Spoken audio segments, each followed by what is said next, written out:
Ever wanted to get into investing, but the idea of picking individual stocks just seems overwhelming? Well, you're in luck. In this quick explainer, we're going to break down a super popular tool that does the hard work for you, the mutual fund. So you've probably heard the term mutual fund thrown around, right? But what is it really? And more importantly, how does it actually work? Let's dive in. Okay, think of it like this. A mutual fund is basically one giant pot of money.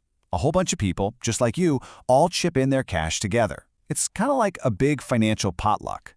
So what happens to all that money in the pot? A professional fund manager takes over. It's their job to invest all that pooled money into a mix of many, many different companies. You don't have to lift a finger. And here's the really cool part. When those companies in the fund do well, the value of your investment grows too. It's awesome. You get to share in all that collective success. This gets us to the magic word, diversification. You know that old saying, don't put all your eggs in one basket? Well, a mutual fund does that for you automatically. It spreads your money out, and that really helps reduce your risk. So there you have it. Mutual funds in a nutshell. They're a fantastic way to get started with investing. You get professional management and instant diversification. Pretty great, right? If you're ready to learn more, make sure you follow for more tips and explainers.